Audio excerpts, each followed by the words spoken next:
I do believe that there are things you will learn talaga in a corporate or studio or agency setup that you won't learn if you're a freelancer. Talking to people, ganyan, collaborating, being a team player. Parang mahirap kapag, di ba, one-man team ka lang.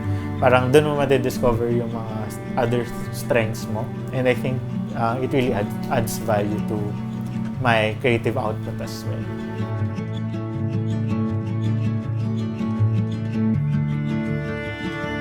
Hello, my name is Gian Wong. I am a creative lead for a tech company by day, and I moonlight as a freelance graphic designer, artist, and maker. So I guess it all started when I was in grade school pa. I discovered Adobe Photoshop. So sobrang na-mesmerize ako, like, to the things na pwede mong gawin with that software. I self-studied, tapos eventually parang siyempre sa schools, di ba, may mga PubMats, ganyan, yung mga nagpapagawa ng mga designs for tarpaulins. I was that parang guy in our school back then. Pero I never really knew yung mga principles and parang real art behind it. So, yun. Fast forward, I decided to pursue yung multimedia arts for college. And yun, dun ko natutunan yung different creative fields available here. Tapos, ultimately, I focused and specialized in graphic design.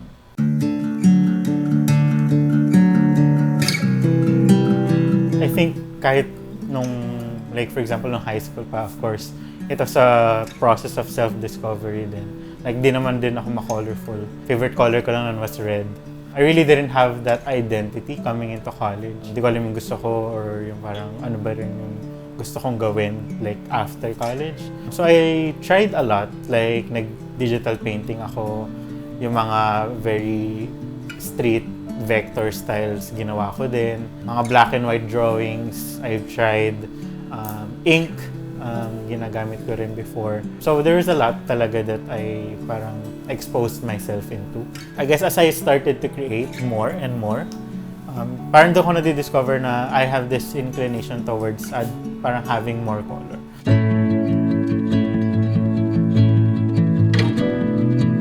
Circa 2015, there was a hype around calligraphy and lettering. So, ang daming artists na di ko kilala na nag-rise to fame talaga because of the craft that they do. And super parang na-amaze ako na nagagawa mo yan by hand. Tapos may mga tools na available doon. So, there was a conference for Type before called Type Lab by Type Kita. Yun nga, it invited mga artists doing that practice. With that, parang super na-open yung world ko in the world of type talaga. And super inspiring to see them. Kasi it opened up a new parang creative expression for artists like me or for someone like me who's still finding saan ba yung track na iti-take or yung path na iti-take ko. Since I started brush lettering, I translated it digitally kasi yun yung background ko talaga. It evolved kasi before parang mas parang artistic yung inclination ng mga gawa ko.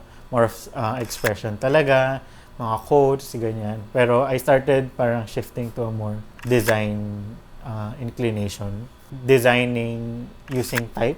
So I design for brands, for my own merch, trying out font creation as well. Ganyan. So there are different things that I've done with type and that I still want to do and explore. But definitely super big na yung change from when I started.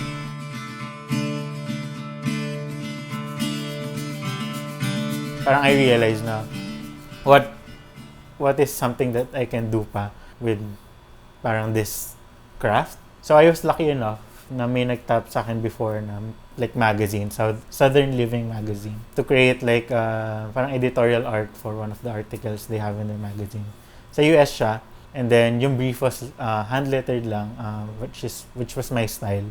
Parang that started talaga yung parang gusto ko to create for mas brands, ganyan, for businesses, something that people would actually use and see. That was around like $500 then. So parang I could get paid pala doing this. So parang with that, na-realize parang there's something talaga about this that I can make as my way of living, ganyan, if I continue and do the hard work talaga.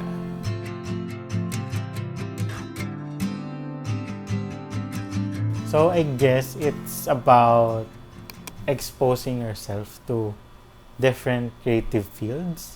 Like, you shouldn't be just looking at graphic design work kasi ang mangyayari nun is yung taste mo limited lang, and it will always be aligned with trends. I think for me, what's important is you build a taste in different facets of creativity, like fashion, furniture pieces, ganyan, what else, movies, music, and that's how you really parang build that visual sensibility or things that you will resonate with. It doesn't have to always just be aligned with what everyone thinks is nice. You're not being true to yourself if you think that something is nice because others say that it's nice. Challenging yourself to go beyond what others think, but also seeing ano ba yung gusto nila, ano yung gusto mo, and then you parang finding ano ba yung similarities and differences dun.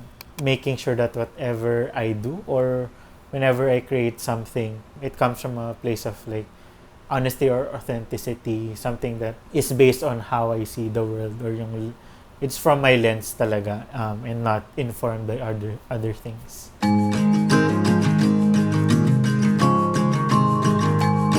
So I am a very strong believer that you should always put your work out there, and that if you have a voice, make sure people hear it and that you shout it talaga. Kasi if you don't post, or if you don't have a place for your work to be seen, how can brands or potential clients find you, diba? So it's as simple as that. Sharing yung process mo, what's unique about you, what's your vision or your worldview, how do you see things, what do you imagine the future to be. Parang it ties up to that, all ties up to that when you share or when you post your work online. People get to know what are your values as well and see if they align with you, and sometimes yun nga, brands, if they see something about you that would really help them, parang dun kanila tinatap talaga. Next, I guess don't be afraid to do projects that are self-initiated, things that would help you improve your craft. Don't be parang pressured na kailangan may big brands ka na makawork agad, or may mga clients that will hire you agad.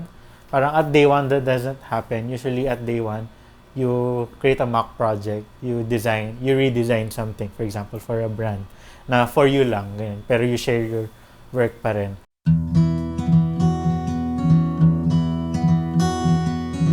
The reason for me to have a day job, even like nung pagka-graduate ko, was to support myself first, and since I live alone nga, I need to make sure I have income to pay the bills. I do believe that there are things you will learn talaga in a corporate or studio or agency setup that you won't learn if you're a freelancer. Talking to people, ganyan, collaborating, being a team player. Parang mahirap kapag, di ba, one-man team ka lang. Parang doon mo madidiscover yung mga other strengths mo. And I think it really adds value to my creative output as well.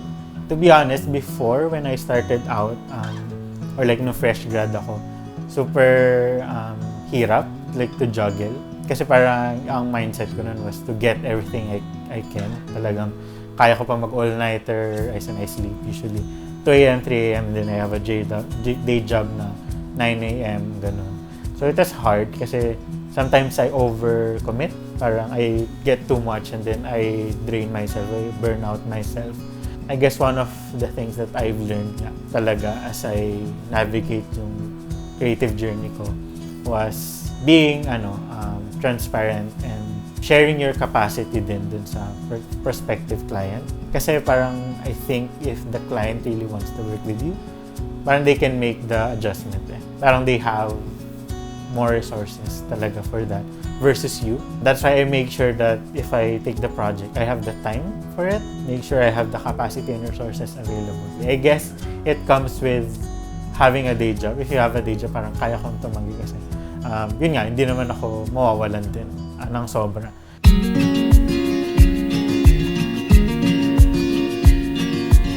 If you're looking into balancing like a side hustle and a day job, the first tip that I could give is before diving into it, you do some research.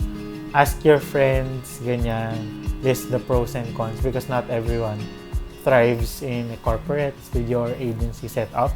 Meron iba na sa freelance din lang talaga mag-shine and mag-thrive. So, you have to see or research first kung sa tingin mo it's for you, if it's not for you, ganyan. Second tip, you have to be in a good place before you dive into it because the same way that it is physically taxing, it will also be mentally taxing. So you have to check if you have like the mental wellness for it.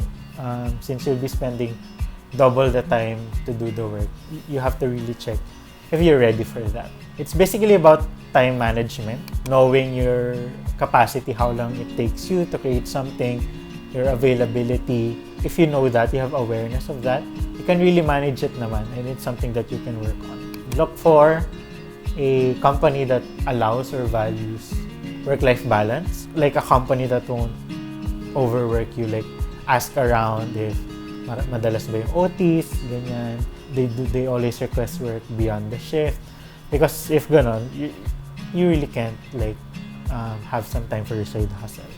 Then last tip, if you do get hired or if you do land a job and decide to go for it, make sure you commit and you don't use the time like to do your side hustle and parang do spillovers or merge the two because that will be very messy. So dapat there's a clean cut or delineation kung kailan yung time for this and the time for that.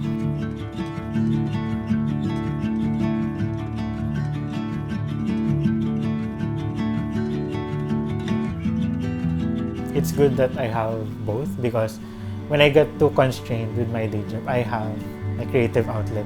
So it's about having both streams or sources of doing things. Like if you can do something dito sa day job, you can do it in the other.